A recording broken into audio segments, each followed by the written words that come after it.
ni säger till ifall ni inte hör något. Det är alltid problem med mickar. Jag tittade på Anastasias språkpromenad igår och det var samma sak där. Problem med micken. Så om ni inte hör, skriv i chatten så läser jag det. Ja, vart är jag? Kan man fundera över. För 2 veckor sedan så gjorde jag en... Nu kommer det folk här, men de får stå ut med att jag sitter här. För 2 veckor sedan så gjorde jag en språkpromenad och då hade jag tappat nyckeln till... Ja, eller jag hade inte med mig nyckeln när jag skulle visa var min man jobbade. Så den här gången tog jag med mig nyckeln. Det här är ett kontor så det kan komma in andra människor även fast det är lördag. Hör ni mig allihopa? Ni är 25 stycken som är där. Jag ser tummen upp på många. Ja, vad härligt. Jag tänkte börja med en fika idag. Tjena kompisar. Ja, hej alla. Jag hoppas att ni som tittar är kompisar med varandra också. Jag tänkte börja med en fika. Fika är typiskt svenskt. Det är lite snöigt idag. Det är småsnöar. Jag ska visa er. På Thomas kontor så är det ett fantastiskt fönster. Och här kan man se ut över Duved. Där är skidbacken. Och just idag så är det skidtävlingar där. Så från mitt hus så hör man alla som pratar. Alla tidsresultat och så vidare. Här måste vara fantastiskt att sitta och äta lunch med de här otroliga fönstren. Jag ska ta en fika. Vad är en svensk fika? Ja, oftast så tar man ju en bulle till. Men jag har inga bullar. Men däremot så har de en ganska så fin kaffemaskin här. Ni ser. En kaffemaskin. Jag trycker där och då finns det olika alternativ. Det finns kaffe. Jag ska vända på den så att ni ser. Här har ni en kaffemaskin. Det finns kaffe, cappuccino, espresso, mjölkchoklad. Man kan ta en stor kaffe, en kaffelatte, en café au lait och varmvatten. Men jag vill ha mjölkchoklad och jag vill ha ganska stor styrka. Nu ska vi se. Trycker på start.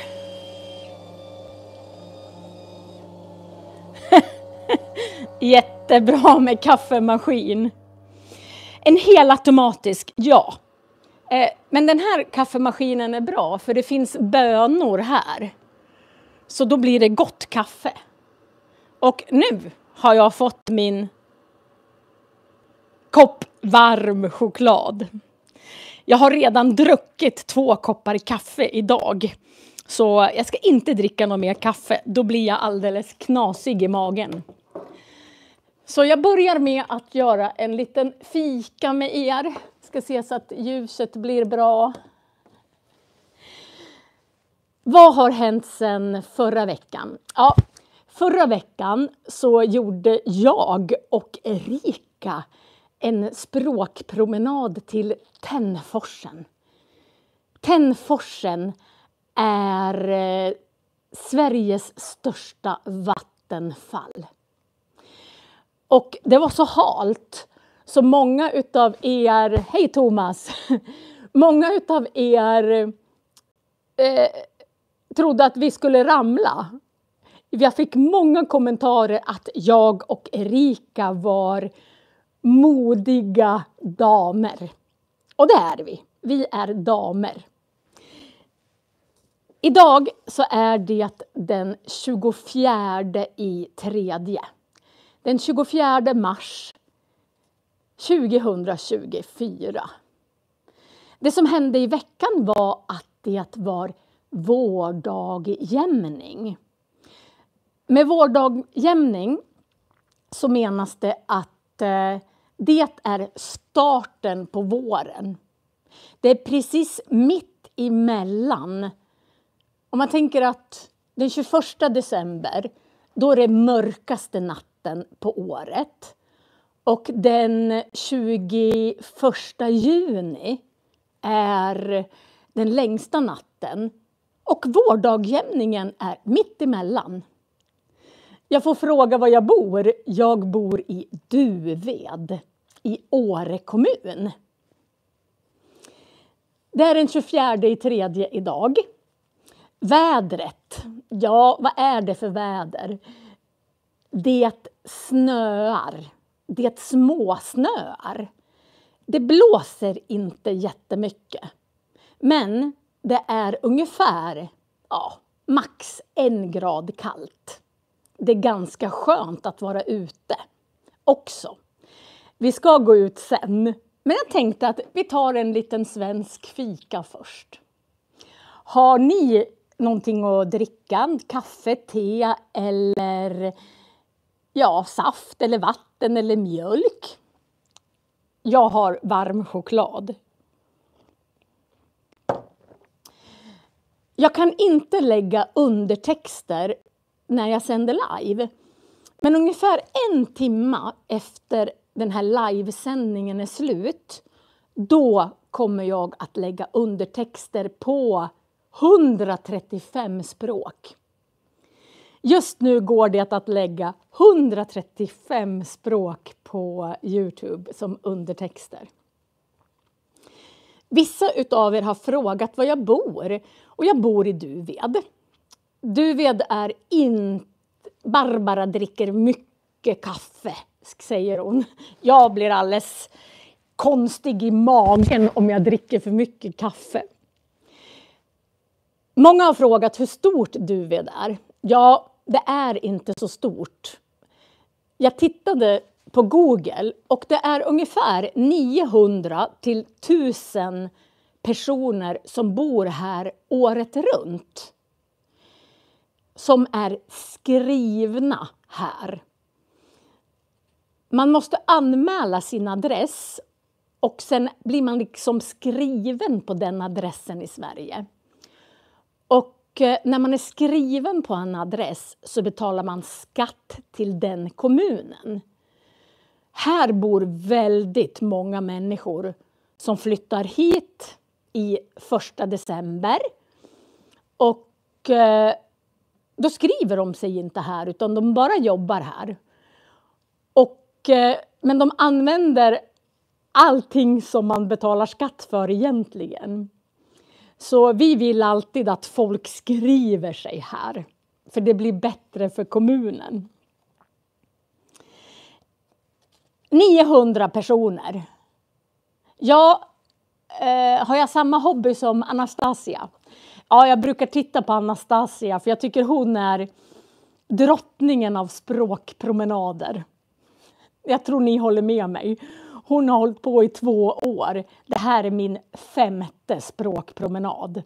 Så hon är bra, Anastasia. Jag började med något nytt här i veckan. Det har jag funderat på länge. Men jag har inte haft tid. Jag skriver böcker för Liber. Jag skriver franskböcker för Liber. Och sen jobbar jag ju på en skola. Så att tiden räcker inte alltid till. Men jag gjorde en ljudbok i torsdags. Jag har en app som jag betalar för. Där jag lyssnar på väldigt mycket ljudböcker. Och ett mycket bra sätt att lära sig ett språk är att lyssna på ljudböcker. eller att läsa böcker. Och jag tycker att det är jättebra att börja med barnböcker. Om man inte kan ett språk jättebra, utan man vill få ett mycket bättre ordförråd. Nu skriver någon, min son tittar på din franska. Ja, jag har en fransk kanal också där man kan lära sig franska. Jag har inte lika många prenumeranter där. Men att lyssna på böcker, för jag kommer ihåg när min son som nu är 17 år, när han var 3 år, då skulle jag läsa Den stora stygga vargen och de 3 små grisarna för honom. Stefan skriver att det finns inte en enda svensk bok i mitt bibliotek. Ja, det är synd. Men jag tänkte jag ska berätta min idé för er. Och sen så hoppas jag att ni börjar läsa och lyssna på böcker. När min son, när vi läste Den stora stygga vargen för honom, då var det de 3 små grisarna. De skulle bygga hus. Men stora stygga vargen kom och sen blåste han på husen så att de ramlade ihop. Så de 2 första grisarna, de var tvungna att fly och bo hos den 3:e grisen. För han hade byggt ett stabilt hus. Och ordet stabil, det kanske inte är ett ord som man använder till en 3-åring. Så då frågade han, mamma, vad betyder stabil? Och då fick vi förklara att vi fick bygga med lego, så puttade vi omkull det och så sa vi det här är inte stabilt. Och så byggde vi andra saker och när det höll så sa vi att det här är stabilt. Men om man inte läser böcker, då ser man inte alla de svåra orden. Eller de ord som man kanske inte använder till vardags. Så jag tycker att det är bra att börja med barnböcker. I den boken som jag la ut i torsdags, den heter Duktiga Annika. Den är skriven 1941 utav Elsa Beskow, som är en fantastisk barnboksförfattare. Och jag räknade ut att det var 300 nya ord i den boken.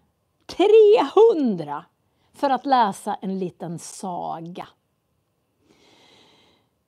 Det finns en app som heter Biblio, skriver om att om ni läser i kommentarerna nu så får jag tips på där man kan ladda ner gratis ljudböcker. Och det är väldigt bra. Så på torsdag så kommer en ny barnbok. Och eftersom jag läste mycket sagor när jag var liten så väljer jag mina favoritsagor. Elsa Beskow älskar jag. Det finns en man som heter Ivar Arrosenius som har skrivit en jättesöt och jättecharmig bok som heter Kattresan.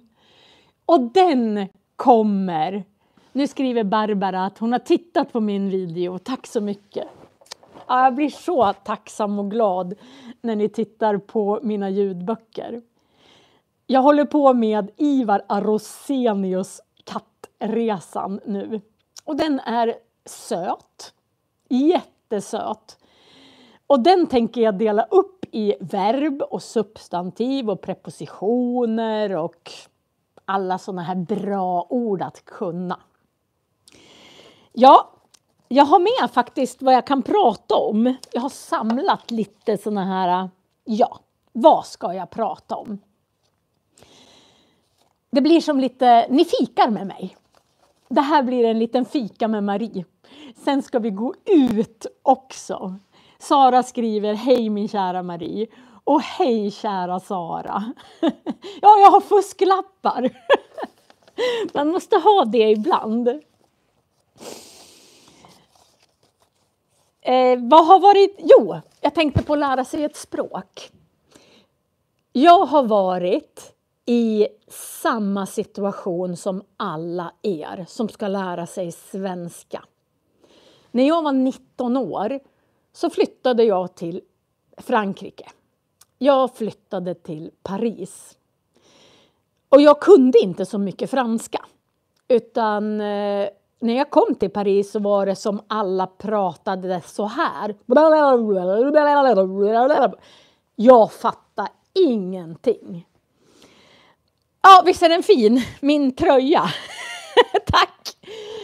Det här kallas för fiskartröja. När det är sånt här mönster på så heter det fiskartröja. Och jag älskar blå färg och röd färg. Jag har en röd jacka och en blå fiskartröja. Ja, när jag åkte till Paris så fick jag jobb i en familj på landet. Och jag skulle jobba hela september i en liten by på 200 invånare. Där fanns det det var 2 mammor och så var det 3 barn och de hade semester. Och jag skulle vara där och passa alla 3 barnen. Det var en 3 månaders bebis. Sen var det en som var 2 år och en som var 2,5. Stefan skriver att han läste boken med mig. Jag är jätteglad för det. Men när jag passade de här barnen så förstod jag ju ingenting. Och jag bodde hos familjen. Jag var 10 timmar per dag så hörde jag franska.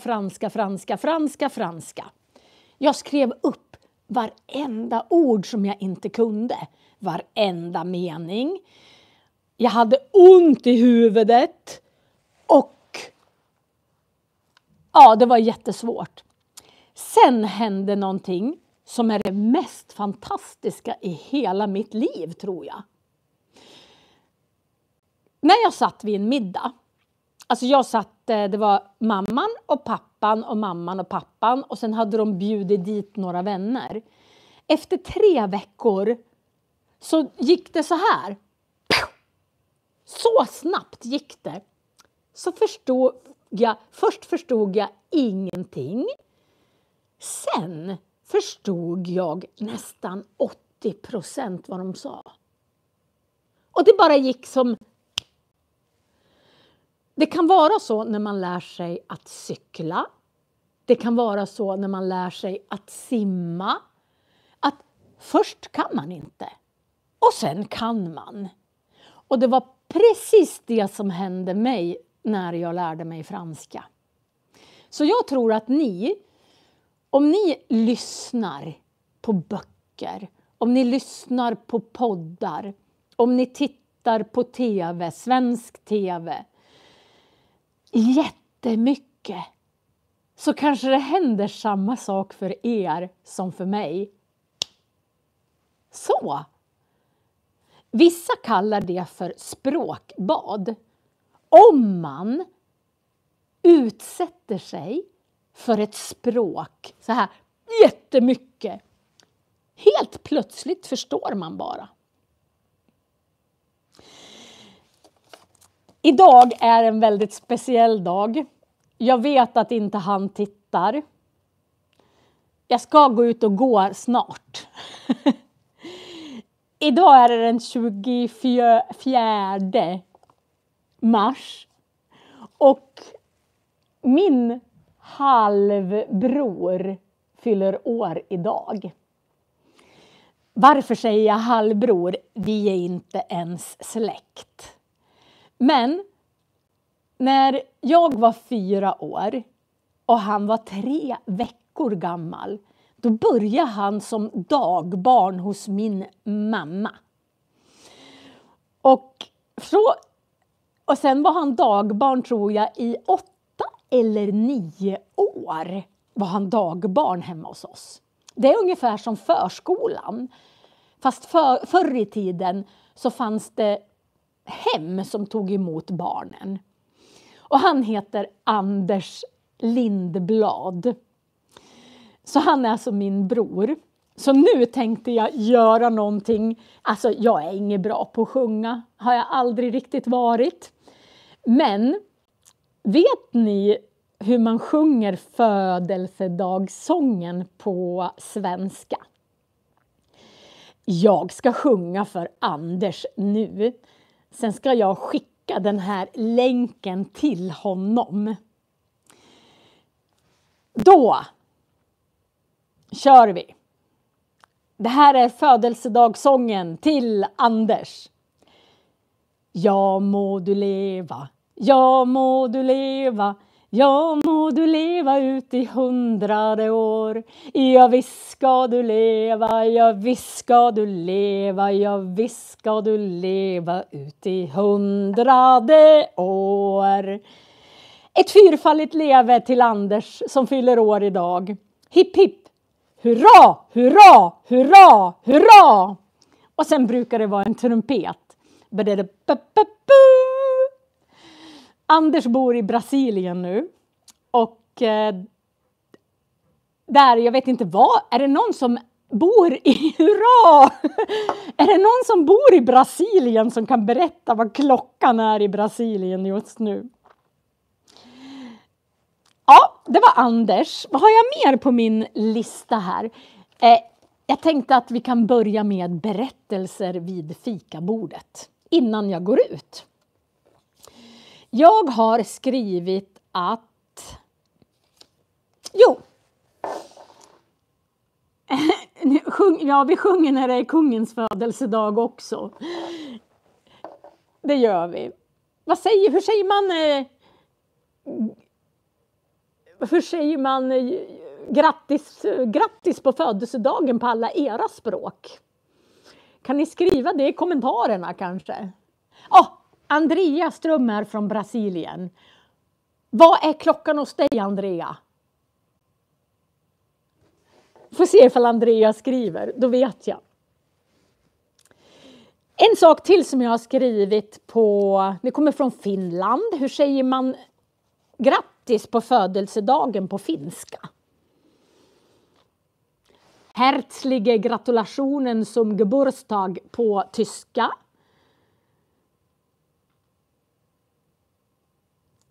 Ja, man kan besöka olika länder för att... Och sen ett annat sätt att träna sitt språk, det är ju att prata för sig själv.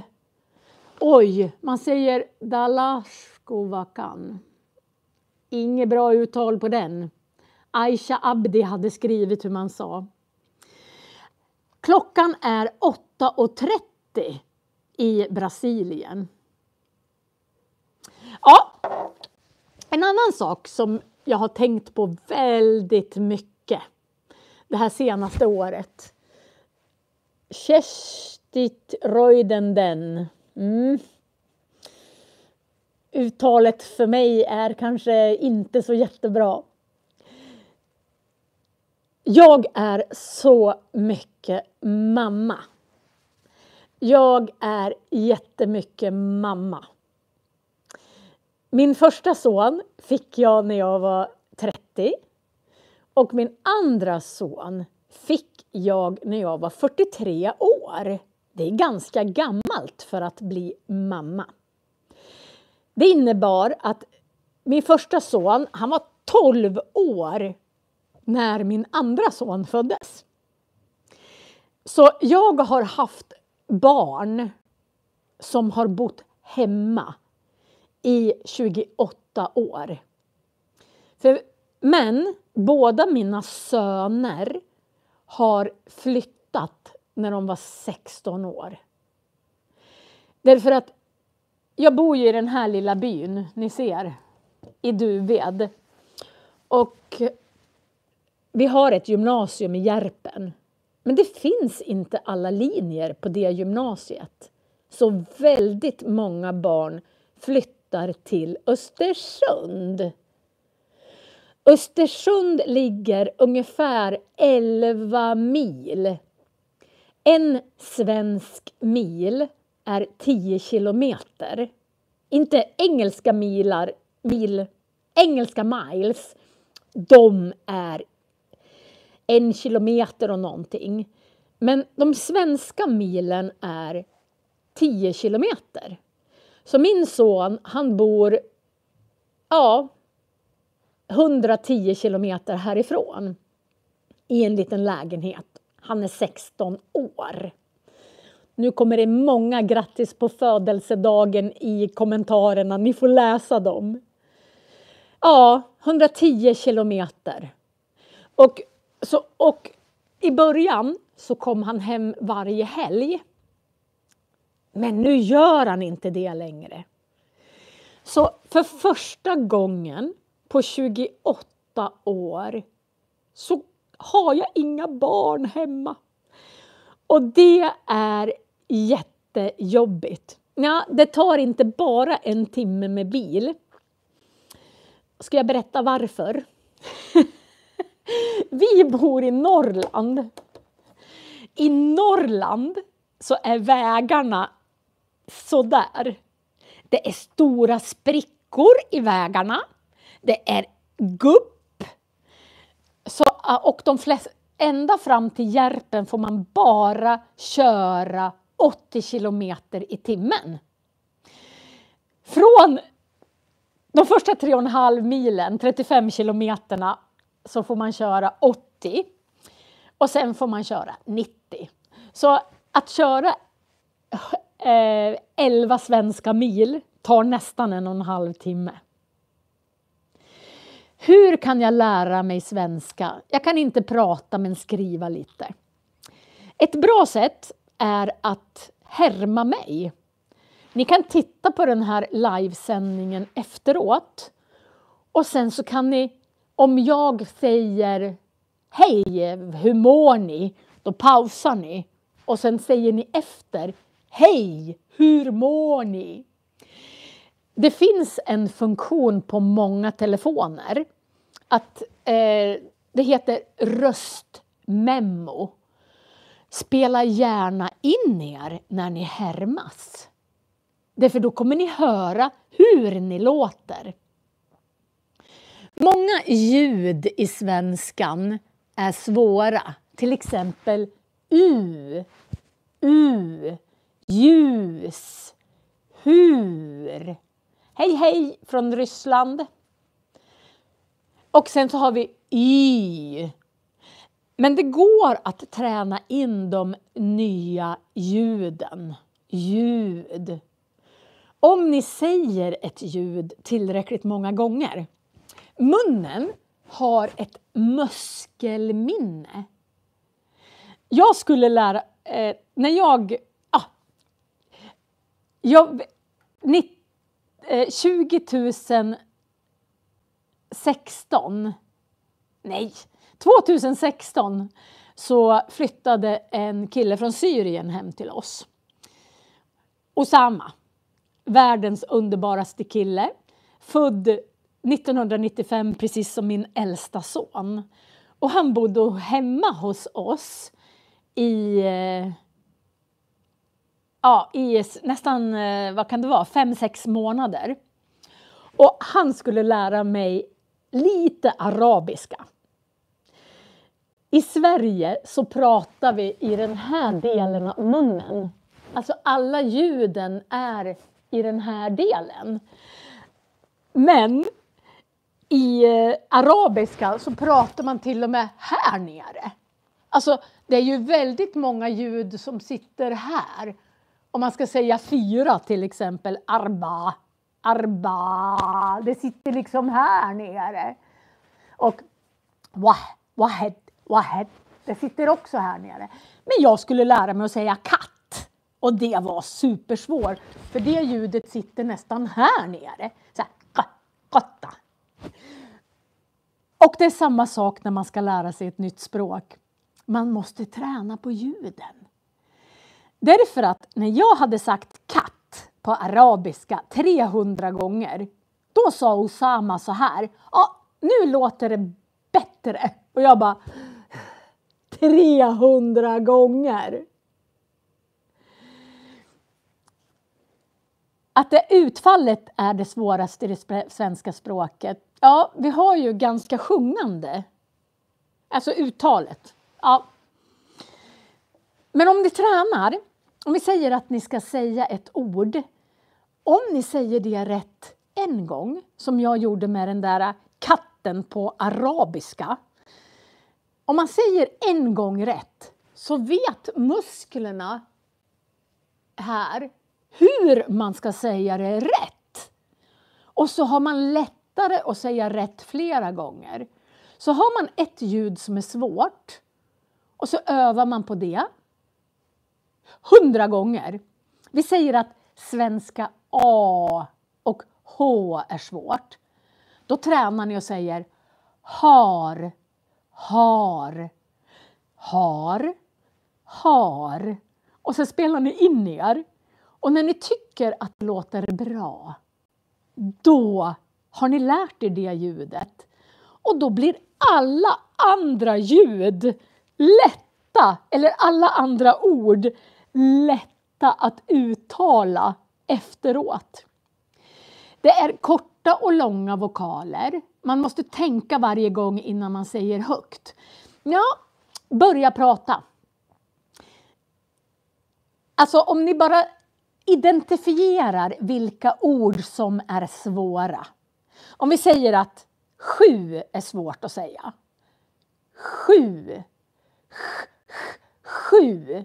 Då övar ni på det ända tills ni säger det perfekt.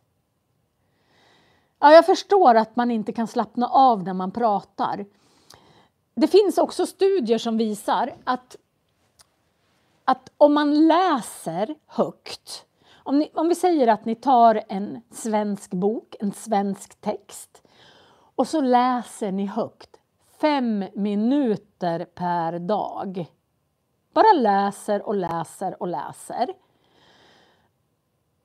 Då övar ni munnens muskler. Så efter redan 2 veckor så är ni väldigt mycket bättre på att prata. Dessutom så fungerar hjärnan så att om ni läser högt så ser hjärnan själv grammatiken. Eftersom man läser meningar så lär man lär sig meningsbyggnad, man lär sig satsmelodi. Det är alltså hur man pratar, hur själva ljudet låter. Läsa högt 5 minuter om dagen. Om ni gör det så lovar jag att det kommer bli så mycket lättare att prata. 1 och 1 ord har jag faktiskt gjort 2 filmer om. Det är 80% utav alla ord är n-ord. 20% är 1 ord. Jag ska länka till filmerna här uppe sen. Om ni tittar på den här igen. Nej, jag skriver i beskrivningen här nere. Så länkar jag till mina 1 och 1 filmer. Det finns faktiskt regler. Jag var tvungen att läsa en grammatik ifrån 1823 för att hitta många regler om grammatik.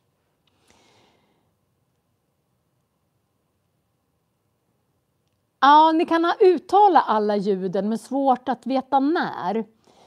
I mina böcker som jag kommer lägga ut på torsdagar så gör jag en gloslista sist. Så i boken som jag la ut i torsdags, då gjorde jag en gloslista på nästan 300 ord. Då jag bara sa alla orden. Aldrig, alla, alltså och så vidare. Och det är jättebra. Och jag hade ett litet mellanrum mellan varje ord. Så då kan ni säga efter och säga efter och säga efter. Det tycker jag är bra. Ja, jag pratar så mycket. Tycker ni att jag pratar väldigt snabbt?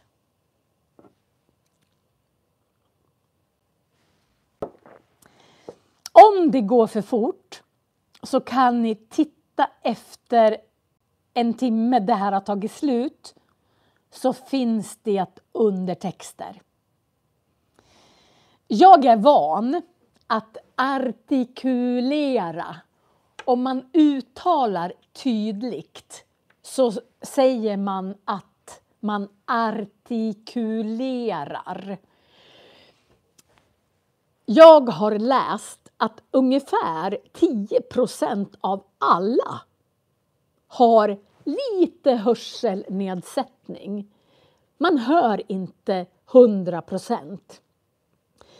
Därför så har jag alltid på mina lektioner, även när jag har svenska elever, om jag ska förklara något så är jag väldigt tydlig.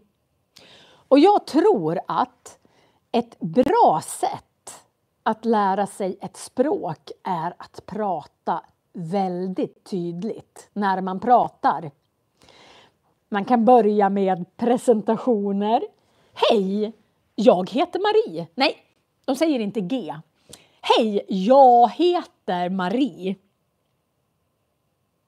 Vad bra, ni tittar på mina filmer 5 ord om dagen. Det är bra. Om man lär sig 5 ord per dag jämt, då lär man sig väldigt mycket. Nu har det gått 36 minuter och jag sitter fortfarande och dricker choklad med er. Jolanda tittar på mig från Spanien. Jag är väldigt glad att du är här. Och Renate förstår mycket när jag pratar. Jag pratar tydligt. Ett ord som kan vara svårt är tydligt. Ni får träna hemma nu. Säg tydligt 10 gånger. Jag ska se ifall det var något mer. Jo, jag skulle ju säga ett uttryck. Jag berättade att min son har flyttat hemifrån. Han kommer inte hem alla helger, bara på loven. Och i Sverige så finns det ett uttryck som heter att det är svårt att klippa navelsträngen. När ens barn ska flytta så kan det kännas jobbigt i hela kroppen. Och då kan man säga att svårt att klippa navelsträngen. Jag har haft svårt att klippa navelsträngen med min son den här hösten. Jättejobbigt. Ja, jag tror faktiskt att nu har jag sagt allt på den lappen och nästan allt på den lappen också. Nu ska jag klä på mig och sen jag måste stoppa den här i diskmaskinen. Man får inte lämna disk på bordet. Då blir de inte glada. Här, oj jag måste vända på kameran så ni kan läsa rätt. Här har de smutsig disk. Stefan säger att han jobbar med en app som heter Nemo. Läs gärna i kommentarerna. För där ger ni de andra massa tips. Här är det smutsig disk. Och här är det ren disk. Så jag ska stoppa i min kopp i diskmaskinen här.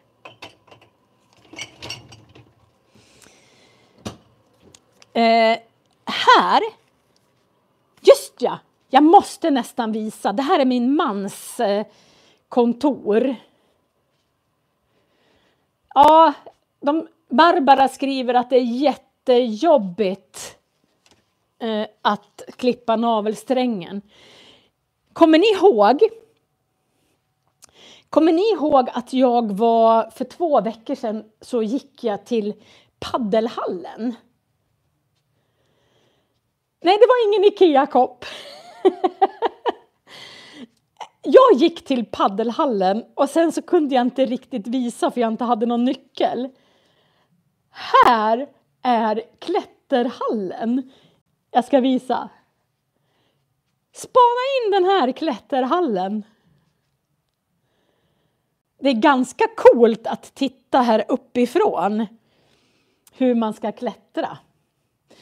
Och min man är naprapat.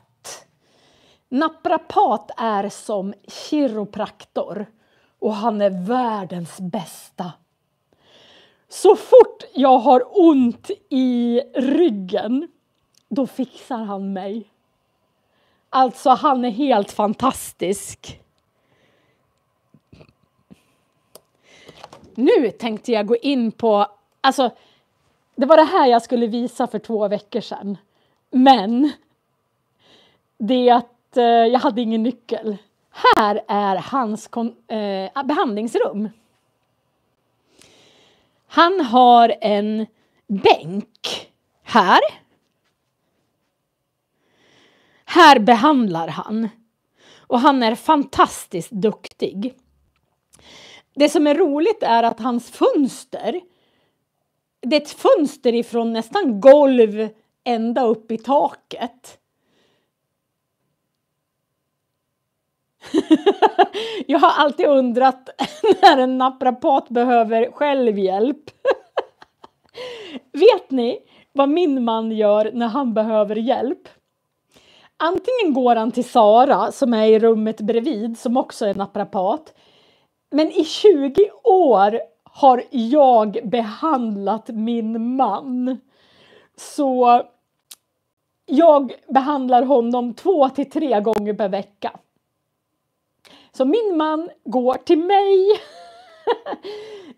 Mina elever, jag har elever som är alltifrån 13 år till 19 år.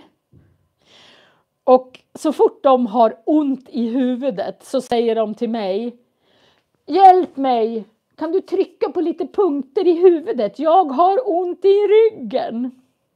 Ja, Barbara har ont i ryggen också. Så du får komma till Duved och gå på behandling. Okej, här är det lite coolt. Så fönstret går från topp till tak. Och här är det 2 stycken paddelbanor. Och sen är det en paddelbana där. Och så är det en tennisbana där. Och Argentina är här också. Fantastiskt. Så det här är min mans behandlingsrum. Det är otroligt fantastiskt faktiskt. Han flyttade hit för 1 år sedan. Och jag tycker att det är så... Alltså hela kontoret här. Det är många som kan hyra plats här. Jag tycker att det är helt otroligt vackert. Nu ska jag bara låsa hans dörr. Så där.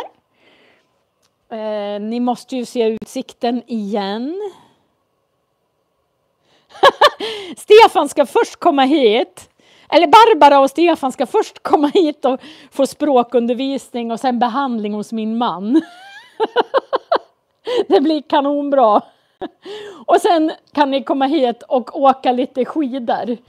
Eftersom vi är större. Oj, nu snöar det ganska mycket. Jag vet inte, ni har väl vår överallt.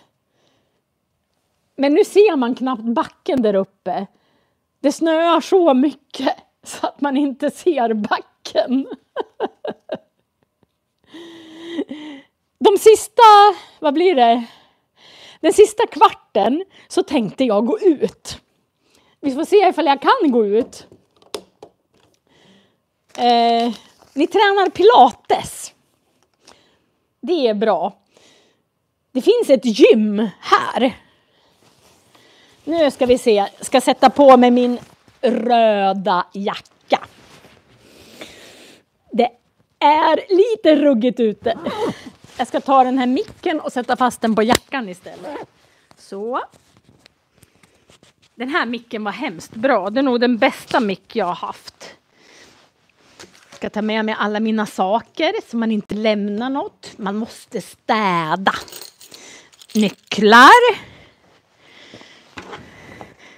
Jag har med mig en vansinnigt magnoliaträden blommar här. Ja. Man väljer sina ställen att bo på. Jag skulle vilja bo där magnoliaträden blommar. Absolut, 100%. Jag gillar röd och jag gillar rött och blått. Nej, jag ska inte glömma handskarna. Det gör jag hela tiden. Här ska jag har en ryggsäck med mig. För jag ska gå och handla sen. Då tar jag inte bilen. Utan jag åker... jag går istället. Då spar man på bensin.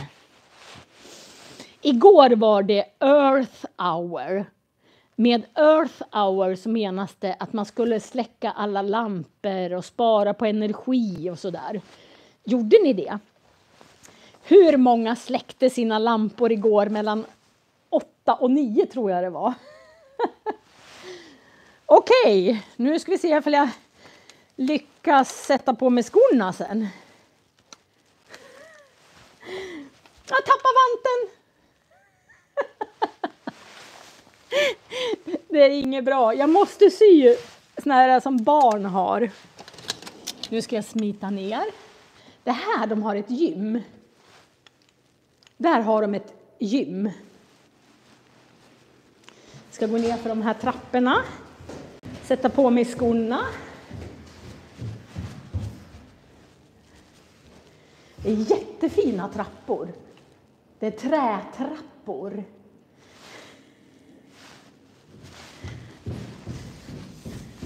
Nu ska vi se ifall det är någon folk här. Så ska jag hitta mina skor.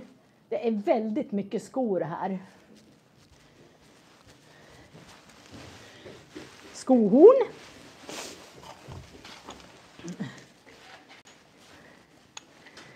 Åh, hej. Så där. Nu ska vi gå ut i snön.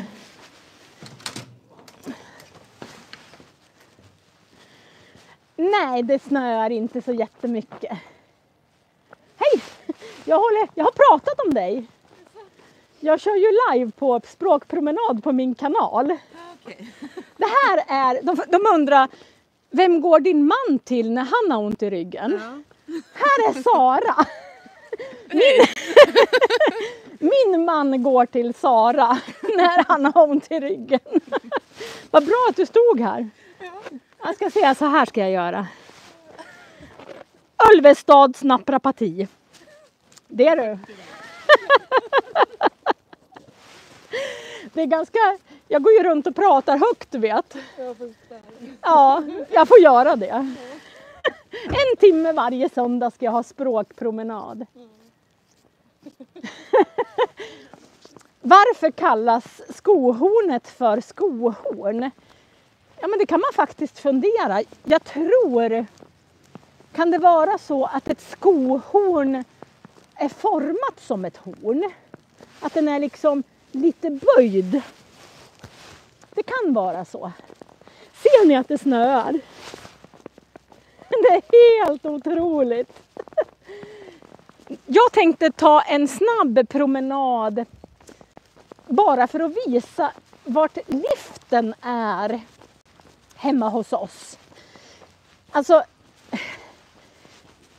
mitt i byn så finns det alltså en lift upp till fjället. Så man kan åka skidor. Och det är väldigt nära. Jag tänkte jag går till liften och så avslutar jag den här lektionen vid liften. Jag ska visa att det är faktiskt ganska mycket snö. Vi har stora snöhögar. Det snöar just nu. Och sen så är det att i Sverige så har man påsklov antingen före påsk eller efter påsk. Och det är ju långfredagen nu på fredag som kommer. Så väldigt många har börjat sitt påsklov den här veckan. Och eftersom jag bor på en skidort så är det otroligt många människor som kommer hit och åker skidor. Så nu är det, säger man skosked för skohorn på tyska? Nu är det väldigt mycket folk här. Men det är bara kanske 500 meter till liften. Så ska jag visa hur det ser ut. Här är ganska intressant. Nu ska vi se. I det där lilla huset, där bor Karin Herjegård. Hon är präst här. Men hon skriver böcker. Så om ni söker på Karin Herjegård så kan ni läsa böcker ifrån fjällmiljö. Hon är jättetrevlig. Nu kommer en bil. Och de kör fort. Fast det är mitt i byn. Man får bara köra 40 kilometer. Jag kommer lägga ut en ljudbok. Jag kommer lägga ut en ljudbok på torsdag. Och en av mina favoritbarnböcker. Det är Kattresan av Ivar Arrosenius. Jag ska bara ha den här lektionen kanske i 5 minuter till. Jag ska gå till liften så ska ni få se hur nära vi har en lift mitt i byn. Jag är snart där. Vad tycker ni? Är det bra att jag börjar att sitta på kontoret hos min man och fika så att det blir som en söndagsfika? Är det en bra idé? Eller ska jag gå hela tiden och prata? Vad tycker ni? Om jag sitter och fikar, då blir det ju som att vi sitter och pratar med varandra. Ja, men vad bra. Jag tror faktiskt att jag skriver upp saker som jag funderar på. Och då kan jag ju prata med er, för jag ser ju vad ni skriver. Det är ju lysande. Nu ska jag vända på kameran. Här har vi ett hotell. Oj, där finns det påskris. Här har vi ett hotell som heter Hotell Renen. Här, ni ser att det har smält bort på vägen. Det är nog plusgrader nu, för nu rinner vattnet. Och här framme så kommer ni snart få se. Bra att jag sitter på ett kontor. Men gud vad glad jag blir.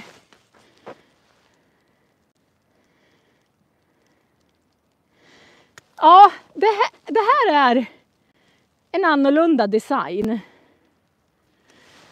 Vi ska se.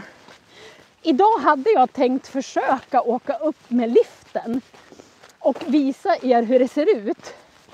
Men det var ingen bra utsikt idag. Det är för dimmigt och för snöigt.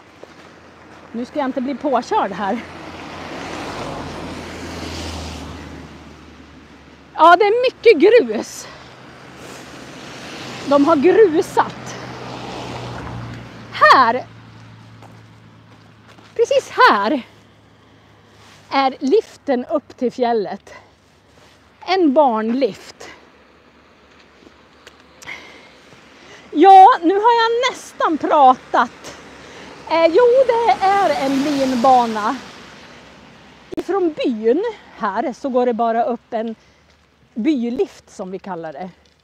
Som gör att man kommer upp till den stora liften. Men sen så finns det en linbana. Och det var den jag hade tänkt åka upp med er. Men jag ska välja en dag då det är lite soligare. Jag bor i Duved i Åre kommun. Ja, det var allt för idag. Jag hoppas att ni följer med mig nästa söndag. Jag är så tacksam att ni har tittat. Och om en timme så kommer det undertexter på 135 språk. Så jag säger hej då till alla er. Och vi ses nästa söndag klockan 12. Och på torsdag klockan 4 så kommer det att komma ut en ljudbok. Det kommer en ljudbok på torsdag igen med massor med nya ord att lära sig. Tack så mycket alla, ni är så gulliga som skriver. Tack för alla. Allan, du har dina utropstecken. Det har du jämt. Tack Thomas. Då tar vi en fika nästa söndag. Datumen är reserverade. Det gör mig glad. Ha en bra vecka. Hej då! Fina ni. Vi kan baka tillsammans, det kan vi göra. Någon gång. Hej då! Ni är för underbara. Söndagsfika nästa söndag klockan 12. Hej hej!